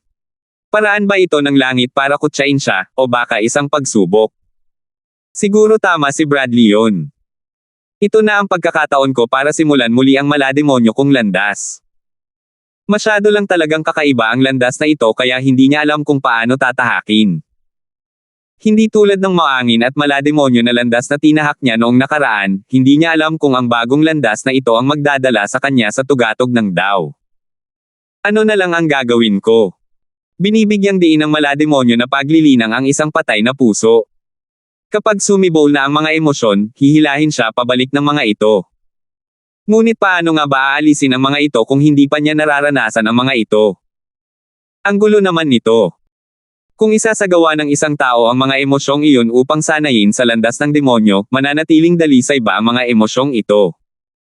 Matatawag ba itong mga damdamin noong una? Ang mga ito ay wala ng iba kundi isang paraan lamang upang makamit ang isang layunin. Pero kung ang isa ay mahulog sa emosyon, paano niya ito maaalis? Kung madali lang naman itong maaalis, bakit pa ito matatawag na tunay na pag-ibig? Nako! Kung nakikita ko ito bilang isang pagsubok, ibig sabihin walang landas ang tama. Napayuko si Ethan, nagdadalawang isip kung dapat ba niyang ipilit na tahakin ang daang ito. Mas mabuting sumabay na lang sa agos at magtiwala kung saan ako dadalhin ang puso ko. Kung ganoon nga, babalik pa kaya siya sa kanyang malademonyo na landas. Papalayo lang ako ng palayo. Dahil sa kawalan ng lakas, hindi alam ni Ethan ang gagawin. 3 araw na siyang nasa kuweba ng kanyang tao, nahihirapan sa pinakamalaking problema niya. Ipinapakita lang nito na napakasimple ng dati kong landas. Ethan, may isa na namang maitim na kabayo ang dumating. Sa tingin ko ay hindi na natin malalampasan ang laban ng 3 gitnang sekta ngayon. Isang sigaw ang narinig mula sa labas ng patio. Inikat ni Ethan ang kanyang mga mata sa nag-aalalang boses ni Findyang, tumalikod at ipinagpatuloy ang kanyang magkasalungat na mga iniisip. Bam! Bam! Madyay gising na sana siya nang hindi siya pinayagan ni Findyang, binasag ang pinto, sumugod, at inalog ang lahat ng buto sa kanyang katawan. Sus Mariosep, wala ka bang ibang alam kundi matulog? Makukuha mo ang lahat ng tulog na gusto mo kapag patay ka na. May mas mahahalagang bagay tayong dapat alalahanin ngayon. Ano ba ang pagmamadali? Hindi ba natin hahamunin ang 3 nasa gitnang sekta bukas? Hayaan mo na lang. Iwan mo na ang puwet mo. Ang tamad na ugali ni Ethan ay nagpagalit kay Findyang, damn it, hindi ka pumunta rito para makita ang yugto ng gitnang 3 sekta. Alam mo ba kung paano ito natapos? Ayoko. Bakit ka? Nanginig sa galit ang mukha ni Findyang. Pinilit niyang pigilan ang sarili na lumabas sa boses niya, hindi ka magiging ganoon ka-relax kung nakita mo ang nangyari sa yugto ng gitnang 3 sekta. Sigurado akong mas magugulat ka kaysa sa akin. Ang Sword God Sect ay isang kakaibang kalikasan, lahat ng 10 disipulo nito ay nasa ethereal stage, kahit ang matandang kaibigan mo. Naalala ni Ethan ang kanyang matandang kaibigan, saka tumango, tama. Hindi ko siya masyadong pinansin noong dumating siya. Pero ngayong nabanggit mo na, ang kanyang aura ang naglagay sa kanya sa ethereal stage. Siya ay palaging isang martial fanatic, isang henyo na cultivator, pero ang mabilis niyang pagpasok sa ethereal stage ay lampas sa aking inaasahan. Ang gitnang tatlong sekta ay talagang mayaman. Aba, binabati ko siya. Binabati kita, ate. May libre ka pa bang oras para magmalasakit sa iba? Siya ang pinakamalaking banta natin. Sabik ng batiin ni Findyang ang walang kwentang Ethan na ito, pero pinigilan niya ito, dude, ikaw ang pinuno namin. Hindi ka ba maaaring magpakita ng interes? Ang lineup ng Sword God Sect ay kasing lakas ng isang Superior 3 Sect. Alam mo ba kung ano ang naging resulta nila sa mga laban? Nanalo sila sa lahat ng iyon, parehong single at team. Hindi pa nananalo ang Demon Soul Sect at Heaven Trailing Sect kahit isang beses. Tiningnan siya ni Ethan nang may pagtataka, ang ganda naman yan. Oo, kamangha-mangha iyan. Bumantong hininga si Findyang, ang Sword God Sect ay palaging nangunguna sa gitnang tatlong sekta, ngunit ang dalawa pang sekta ay hindi naman ganoon kalayo ang nahuhuli. Kahit na ang Superior 3 Sects ay nangingibabaw sa gitnang tatlong sekta, wala sa Superior 3 Sects ang makakagarantiya ng ganitong ganap na tagumpay. Lalong lumaki ang pag-aalala ni Findyang habang bumantong hininga, at saka nariyan din ang Gentle Sword, nagpakita siya ng dakilang kapangyarihan, pero sigurado akong hindi niya ginawa ang lahat. Dumating ang buong Sword God Sect na handa, tapos binigyan pa nila kami ng mga mapang uyam na tingin. Malinaw na hindi sila natatakot sa amin, o lalo na, sa iyo. Tiyak na may handa silang ihanda para sa iyo. Iyan ang pinaka-inaalala ko. Oh, kung gayon dapat tayo maging mas maingat. Tumango si Ethan, at sa wakas ay nagseryoso. Gamitin ko na lang ang aking siguradong estratehiya para maging imposible ang pagkatalo. Nagliwanag ang mukha ni Findyang, mayroon ka bang ganoong bagay? Sabihin mo sa akin. Hindi natin sila nilalabanan. Hindi tayo matatalo kung hindi tayo lalaban. Ngumisi si Ethan, o kaya naman ay kailangan na lang nating maging isang sekta ng gitnang tatlo. Nanginig ang mukha ni Findyang, at nag-aalab ang kanyang mga mata sa bagong galit na hindi na niya mapigilan. Ethan, ganyan ka ba hindi matatalo? Nako! Sino ang nagsabing hahamunin natin ang tatlong nakatataas na sekta? Ikaw ang nagpahayag ng napakagandang plano. Pero ngayong nakasalubong mo na ang Sword God Sect na humaharang sa iyong daan, umiiwas ka pa. Wala ka ng iba kundi. Kasabay ng isang walang pidyaw na paghikab, naglakad palayo si Ethan habang si Findyang ay nasa kalagitnaan ng kanyang pagrereklamo. May mga masapurahang bagay siyang dapat alalahanin tulad ng kanyang panloob na tunggalian. Ang iba pang mga bagay ay dagdag lamang. Mas lalo pa siyang walang pakialam sa ilang kabutihan ng moto ng sekta. Ang paglalagay sa kanila sa gitnang tatlong sekta ay sapat na upang matupad ang kanyang kasunduan kay Wilson. Tatlong sekta na mas mataas ang kalidad. Hahaha, problema mo yan. Nawala ng lakas si Findyang sa kawalan ng interes ni Ethan. Napakatigas ng ulo ng batang Panginoon na ito, ginagawa lang ang mga bagay-bagay batay sa kanyang kalooban. Kung maganda ang kanyang loob, magiging arrogant siya at lalaban ang lahat. Kung wala na siyang pag-asa, mas gugustuhin pa niyang umupo na lang. Nakakainis talaga, at wala ng paraan para harapin siya. Katie wala Kindstone, kagalang-galang, ang mga tao mula sa Heaven Trailing Sect ay dumating upang bisitahin ka. Sigaw ni Luke Kane habang papasok. Nang makita ang pulang mukha ni Findyang at ang kalmadong kilos ni Ethan, alam niya kung ano ang nangyari. Kaya yumuko siya at nagpahayag. Sumulyap si Findyang kay Ethan, ang tagal na natin dito at hindi pa tayo nagkikita. Bakit ngayon lang sila pumunta rito? Punk, hindi pa tapos to. Mag-uusap tayo pagbalik ko. Malakas na hinampis ni Findyang ang balikat ni Ethan at umalis nang may pagngingit-ngit. Bahagyang ngumiti si Ethan. Hindi siya ginulo ni Luke Kane at isinara ang pinto sa likuran niya. May naalala si Ethan at sumigaw, "Hoy, Luke Kane, bumalik ka. May itatanong ako sa iyo. Katie wala Kindstone, may kailangan ka ba?" Yumuko si Luke Kane. Ikinumpas ni Ethan ang kanyang kamay, at naging seryoso. Luke Kane, siguradong malalim ang pagmamahalan ninyo ng iyong karelasyon, di ba? Bakit mo pa isusuko ang sarili mo kung alam mong maaari itong pumatay sa iyo? Pinapanatili niya akong panatag. Hinahabol niya ang aking mga takot. Sige, naiintindihan ko. Hindi mo na kailangang banggitin pa.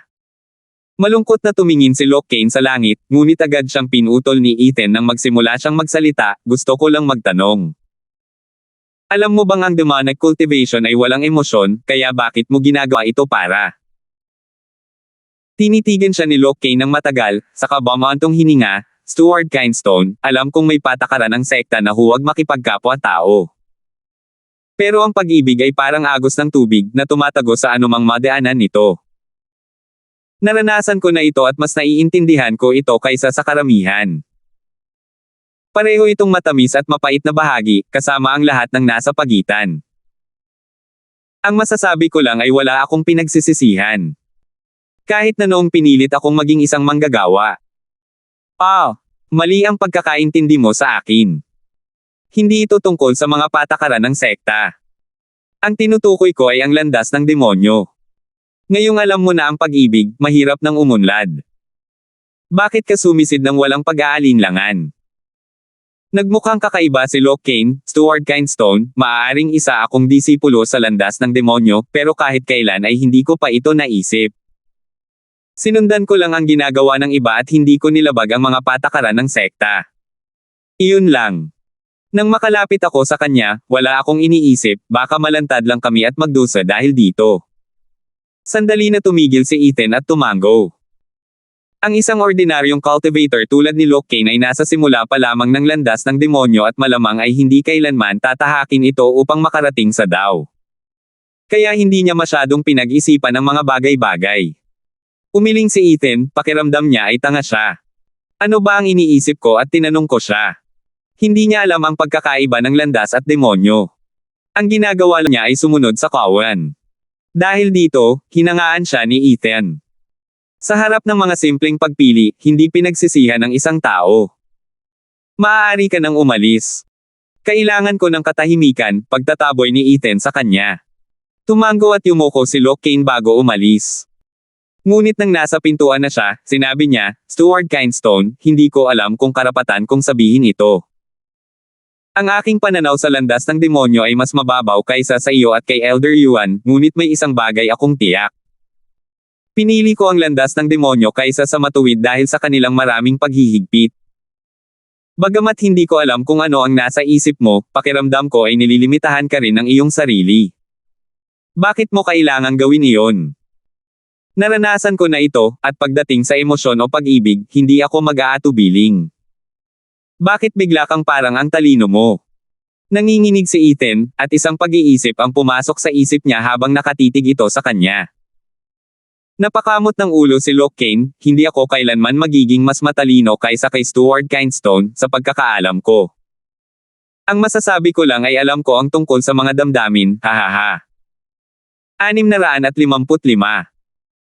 Ang kalayaan sa pagkilos ay nakatayo sa paanan ng landas ng demonyo, ngunit maaaring makaramdam ng paghihigpit ang isang tao sa pagtahak sa landas na ito.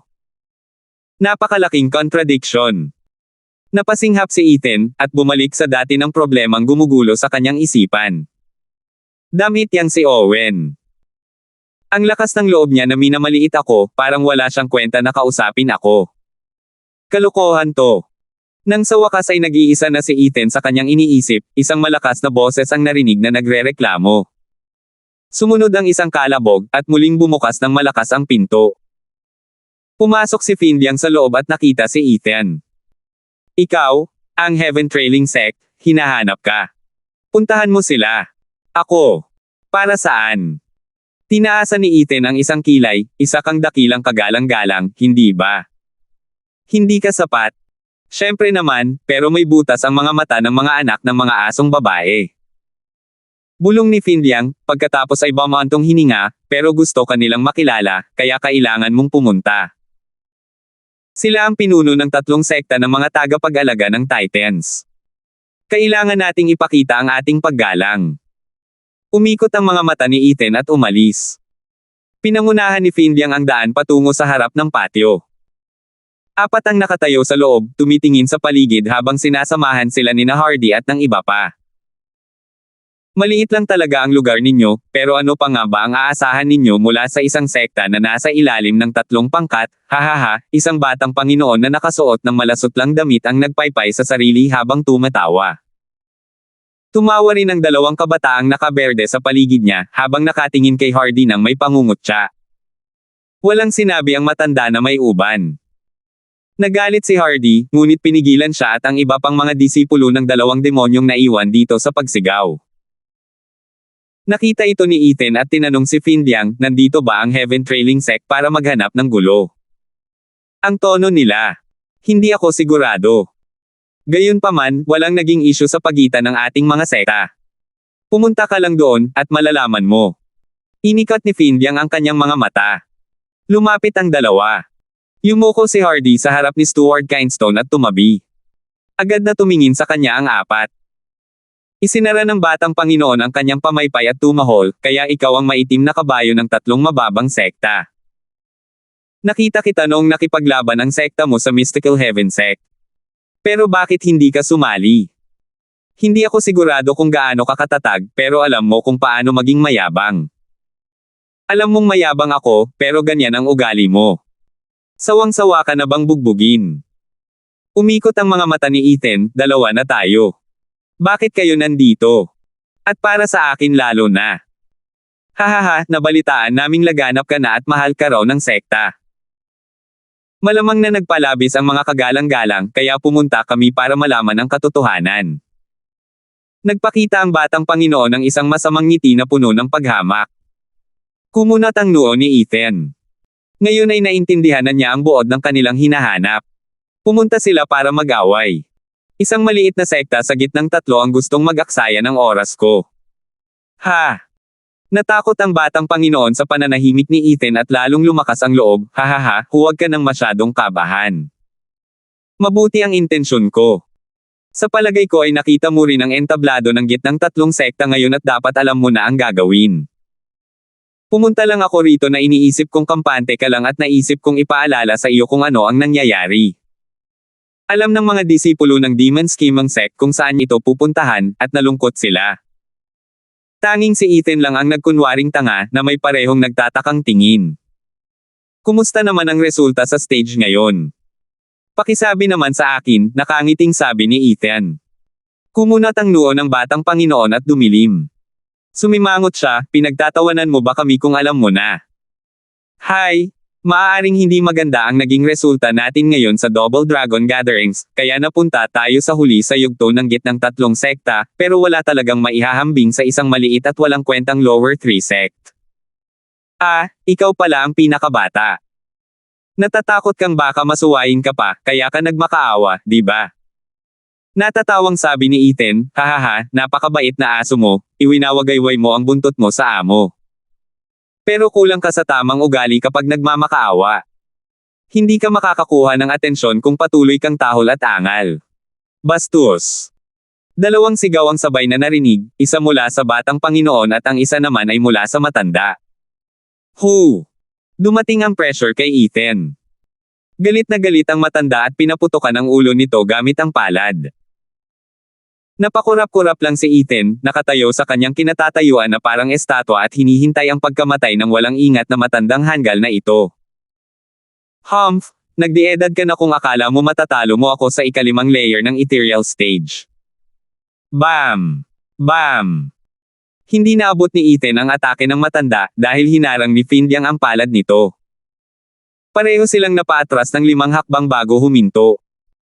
Tinitigan ng matandang lalaki si Finliang na nagmamadaling ikinumpas ang kanyang mga kamay. Hahaha, Elder Chi, hindi nakadalo si Ethan sa mga laban ngayon.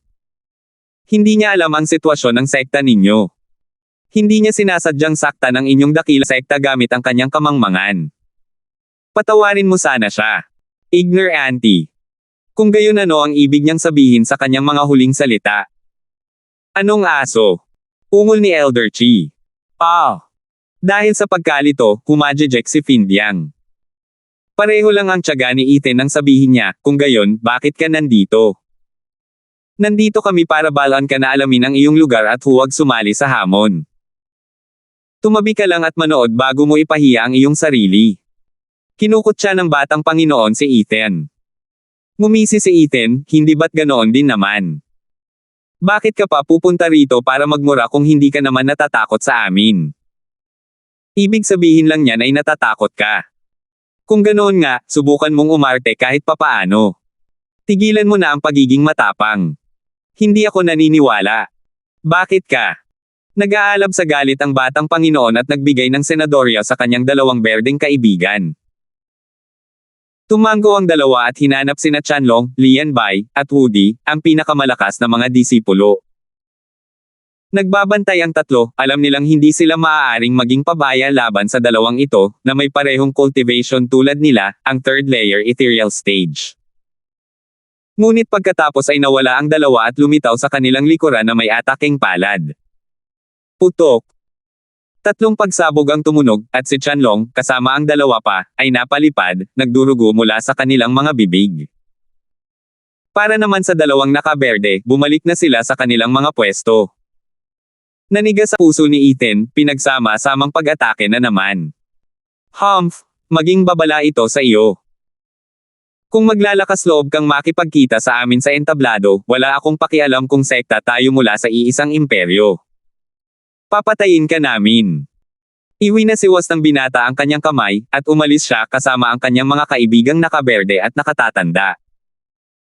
Halos hindi makatayo sina Chanlong at ang iba pa, ang kanilang mga mata ay puno ng puot. Kumalma si Ethan at sinabing, hahayaan mo ba silang makuha ito? Papabayaan natin sila. Bakit naman natin gagawin ang gusto nila? Tayo ang magiging sekta sa gitnang tatlo kapag pina-address natin sila. Sumanghel si Findyang, Ethan, tandaan mong mabuti ito. Ang mayabang na batang iyon ay si Owen Ren. Siya ang anak ng sect leader na si Ren. Maaari mo siyang turuan ng kahit anong leksyon na gusto mo, maliban sa pagpatay sa kanya. Para sa iba pa, ikaw ang magdesisyon. Pero ang dalawang nakaberde ay sina Shan Kong at Lin Kong. Nagsasanay sila sa mountain at forest shadow. Hindi pare-pareho ang kanilang lokasyon, at mahirap silang iwasan.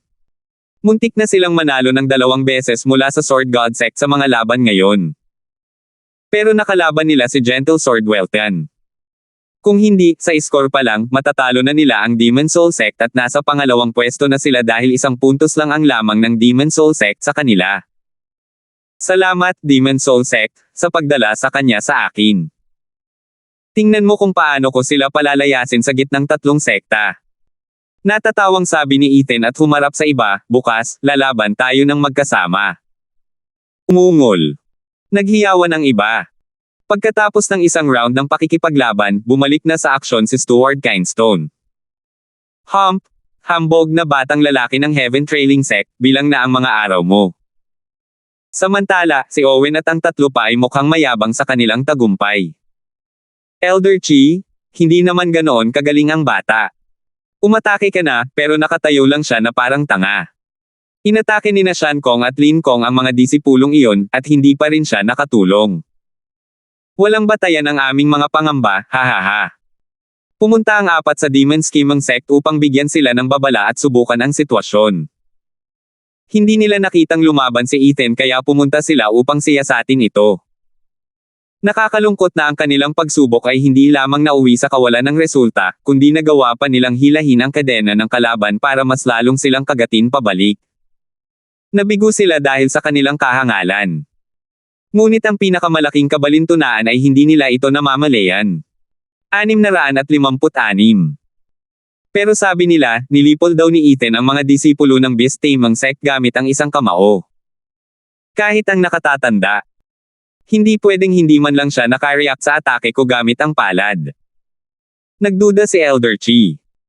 Nakita rin ito ni Owen ngunit iniwasan ang kanyang hinala, hahaha, hindi mo na kailangang masyadong pag-isipan siya, Elder Chi. Si Ethan ay nasa 3 antas lamang ng Radiant Stage. Gaano kalakas ang kaya niya? Malamang na pinalalaki ang mga chismis. Bakit pa siya biglang uupo kung naroon ang lahat ng sekta para makita siya? Sigurado akong tinatakot niya ang mga disipulo ng gitnang 3 sekta para sumuko pagdating sa pakikipaglaban sa kanya. Tanging mga taong walang kwenta lamang ang gumagamit ng mga panlilinlang. Tungkol naman sa pagkamatay ng elder ng Beast Taming Sect, inanunsyo na ng Exalted Double Dragons na nilabag niya ang mga patakaran sa pag-atake sa mga bisita at pinatay siya ni Exalted Randolph. Wala itong kinalaman sa punk na iyon. Sigurado akong isa lamang itong chismis na pinasimulan niya para takutin ang iba. Pero hindi ako, hindi talaga maniniwala ang sa iyo, hahaha. Tiningnan ni Elder Chi si Owen at tumango sa huli. Matalino ang batang Panginoon. Siguro masyado na akong matanda para malinlang ng isang bata. Papalit na ang luma sa bago, hahaha. Labis na natuwa si Owen habang nakatingin sa dalawang binata, Shan Kong, Ling Kong, sa mga laban bukas. Kung naniniwala ang iba, siguraduhin ninyong papatayin ninyo agad si Ethan para masira ang kanilang diwa at ipakita sa lahat kung gaano siya kasinungaling. Hayaan na lang natin ang iba pagkatapos, ha? Naiintindihan ko po, batang Panginoon. Tumango ang dalawa. Mas lalong lumawak ang ngiti ni Owen. Bukas, makikita ng lahat kung paano sila napaniwala sa mga pinalaking kasinungalingan ng bata. Ako lang, si Owen, mula sa Heaven Trailing Sect, ang nakakita ng katotohanan. Dahil hindi siya matatalo ng lakas, gagamit ako ng katalinuhan, hihihi. Kinaumagahan ng ikalawang araw, puno ang arena. Kahit na ito ang yugto ng hamon ng gitnang tatlong sekta, dumating din ang nakahihigit na tatlong sekta. Ngayon lang, dalawang tao ang naging interesado nila. Ang isa ay ang pinakamadilim na kabayo sa lahat ng panahon, na nagmula sa Demon Scheming Sect, si Ethan. Ang isa pa ay isa na mas pinagtuunan nila ng pansin dahil hindi lang siya kundi pati na rin ang buong sekta niya ang pinakamalakas sa gitnang tatlong sekta, si Gentle Sword Welton mula sa Sword God Sect. Hahaha, ang walang katapangan at nakahihigit na tatlong sekta sa loob ng libu-libong taon ay nabuhay na ngayon. Pero ang dapat atakihin ay hindi ang Demon Scheming Sect, kundi ang Sword God Sect. Sino kaya ang mahuhulog? Napatawa si Xander, habang pinapanood ang pagdagsa ng mga taong pumapasok. Naroon din si Moyan, ano ang saysay ng pagtatanong. Ang sekta na malamang na matanggal ay ang Universal Righteous Sect. Iyon ang mapapala nila kung lagi silang nahuhuli. Sigurado ka bang huli na ito ngayon? Tinaasan ni Xander ang isang kilay. Tumango si Moya ng walang pag-aalinlangan, syempre, ganito na naman talaga. Ang nangungunang pwesto sa tatlong nakatataas na sekta ay palaging pinaglalaban naming dalawang sekta, habang ang Universal Righteous Sect ay gulong lang. Wala akong pakialam kung sila ang huli, o kahit na kami ang huli. Sana lang ay makalaban ko na ang lalaking iyon. Iyon lang ang gusto ko. Hindi makakatagpo ng kapayapaan ang isang tao hanggat hindi niya nilalabanan ang nakatadhana niyang karibal. Naiinip na si Lazaro, hinahanap ang kanyang target mula sa mga manunood. Tanong ni Moyan, hoy, parang gusto kong makipag-sparring sa iyo. Ikaw. Napangisi si Lazaro, walang saysay, sugurin mo na. Ikaw. Nabulunan si Moyan, at tumawa si Xander. Swoosh! Muling lumitaw ang hukom sa entablado, yumuko sa harap ng walang laman na hangin, maligayang pagdating, kataas-taasan. Maligayang pagdating, kataas-taasan. Yumuko rin ang iba pang mga tao. Lumitaw ang mga matataas na double dragon sa kani-kanilang mga upo ang pangkarangalan at sinenyasan silang maupo. Nagsalita ang mataas na si Randolph, simulan na. Mga nasa gitnang tatlong sekta at nasa mababang tatlong sekta, pumasok kayo sa arena. Sigaw ng hurado. Nagpakita ang Sword God Sect, Demon Soul Sect, at Heaven Trailing Sect. Kasunod nila ay ang Mystical Heaven Sect at Demon Scheming Sect. Nang makitang nangunguna si Ethan sa kanyang koponan, mukhang hindi siya mag-iintay sa pagkakataong ito. Nagliwanag ang mga tao, alam nilang lalaban siya. Tuwang-tuwa rin sina Moyan, Xander, at ang iba pa. Gustong-gusto malaman ni Xander kung ano ang magagawa ng batang ito para makuha ang mataas na rating ng kanyang nakababatang kapatid. Ngumisi si Welton kay Ethan, puno ng sigla sa pakikipaglaban. Ethan, nauuna sa iyo ang iyong reputasyon. Sa wakas ay masusulyapan din natin ang iyong mga kasanayan. Iniisip ko kung mabubuhay mo ba ang iyong pangalan. Labanan mo ako, at makikita mo. Inikat ni Ethan ang kanyang mga mata. Tumigil si Welton, saka tumango, maghihintay ako. Tinitigan ni Yunfeng si Ethan, saka sa wakas ay nagsalita, "Magandang araw, Ethan, ako ang panganay na batang lalaki ng Demon Soul Sect." Malaking batang Han. Putol ni Ethan sa kanya, dahilan para matawa siya ng mahina mula sa Demon Scheming Sect at Demon Soul Sect. Note ni Master, gamitin ang salitang malaki katumbas panganay. Umubo si Yunfeng at sinabing, "Ako si Yunfeng." Dahil sa malupit na turo ng aking ama, 3 magkakapatid lang ang binigyan niya ng pangalan pagkatapos ng edad na 5, depende sa aming lakas. Tanging ang pinakamalakas ang nakakuha ng pangalang iyon, habang ang iba ay wala. Kaya ako lang ang may pangalan niya. Sila ang pangalawang anak na lalaki at pangatlong anak na lalaki. Nako, ang malupit talaga ng tatay mo. Leader ng sect ng isang demonyong sekta yan para sa iyo. Tumanggaw si Ethan, pagkatapos ay may tanong na bumulong sa kanya. Kung ang pinuno ng sekta ay malupit sa ganitong antas, wala ba siyang nararamdamang pagmamahal para sa kanyang mga anak? Nako, ang malademonyo na landas ay puno ng mga misteryo. Sabi ni Yunfeng, "Plano kong labanan ka sa Double Dragon Gathering pero pinag-isipan ko ulit. Hindi matalinong gumawa ng isang bagay na alam mong mabibigo ka. Kaya kahit may ilang pagsisisi, kung gusto mo kaming hamanin, kailangang tanggihan ng Demon Soul Sect ang imbitasyon mo." Nanginginig ang noo ni Ethan, na nagbigay sa kanya ng isa pang tingin ng paghanga. Alam ng bata kung kailan dapat tumigil, tulad ng isang tunay na lalaking may ambisyon. At anak din siya ng isang pinuno ng sekta. Hindi katulad ng isang taong may ganitong paniniwala. Dama ko ang tingin ni Ethan kay Owen, na walang tigil sa pang-iinis, tanga, pinapaniwala kanya sa kasinungalingan. Nahuhulog ka pa rin sa panloloko niya. Umiling si Ethan, napakamot sa ilong, at binigyan siya ng sandaling katahimikan bilang pagpupugay. Nakita ng mga Maringel na Double Dragon si Ethan at nagulat sila. Nagtinginan sila at tumanggo. Akala nila ay masyadong malakas si Ethan sa umpisa pa lang ng kompetisyon, pero matapos nilang mapanood ang entablado ng gitnang 3 sekta, napagtanto nilang hindi naman talaga mahina ang mga disipulo sa pagkakataong ito. Kung wala ang tulong ni Ethan, wala sanang makakalaban ang Demon Scheming Sect ngayon, na sadyang labag sa kanilang patas na paghatol sa potensyal ng sekta. Kaya naman, hinayaan nilang lumaban si Ethan. Tumangala si Ethan at napansin ang mahina nilang pagtango, alam niyang malaya na siyang magpakawala ng kawala. Ang galing niya. Sa single ng 3 mababang sect, nanalo ang Mystical Heaven Sect. Sa team matches, nanalo ang Demon Scheming Sect.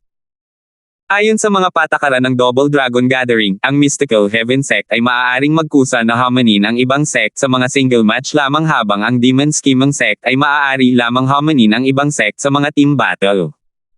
Mga sect, sino ang hahamunin ninyo? Humarap ang hurado sa mga koponan. Yumuko si Elder yon, ang Mystical Heaven Sect ko ay palaging nasa ilalim ng patnubay ng Heaven Trailing Sect. At kahit na pinalad kaming makuha ang unang pwesto sa yugto ng 3 mababang sekta sa panahong ito, nais lamang naming panatilihin ang aming posisyon at huwag masaktan ang alinmang sekta sa gitnang 3 sekta. Ang Mystical Heaven Sect ay tumatangging humamon. Mahilig sa bota. Parang nasuka lahat ng naroon sa matatalinong salita ng matandang lalaking ito. Nakikipaghalikan na ba siya sa edad niya? Wala ba siyang hiya? Anong Heaven Trailing Sect ang gumagabay sa iyo? Isa ka lang aso nito. Namula ang mga batang babae sa kahihiyan dahil sa paghamak ng karamihan. Tiningnan nila si Elder yon na puno ng sama ng loob. Sekta pa rin tayo. Kaya bakit natin kailangang ibenta ang ating dignidad at maging kabit ng iba? Si Owen lang ang nakaramdam na mas lalo siyang nasiyahan, tumatango na parang natural lang iyon. Kahanga-hanga ang ginawa ni Elder yon para kay Ethan. Wala siyang kahit kaunting kahihiyan, katulad ko noong araw. Dahil ginawa niyang panalo ang pagkatalo, napansin ni Ethan ang pasensya at mapanlinlang na pag-iisip ni Elder yon. Nagpe-perform bilang inosente habang hindi pa naaayon ang laro, tapos umaarangkada naman kapag tama na ang sandali. Maaaring magmukha siyang nanliligaw at nagpapahiya sa sarili niya, ngunit sa katunayan, siya ang pinakamapanganib na katulong ng Heaven Trailing Sect. Kapag nawala ang focus ng amo sa asong ito, tiyak na sisipakan nito ang lalamunan ng amo. Iyan ang kahulugan ng pagiging flexible. Humarap ang hukom sa Demon Scheming Sect. Lumabas si Ethan bago pa makapagsalita si Fin Liang, labanan mo, syempre. Bagamat ang Mystical Heaven Sect ay maaari lamang sumuko, ang Demon Scheming Sect ay lumampas na sa antas na ito, handang palayasin ang mga laganap na panggit ng sekta na ito mula sa kanilang trono at agawin ang korona dahil sa pamumuno sa tatlong Guardian Sect ng Titans. Salamat po at sinamahan ninyo ako, ingat lagi mga Master.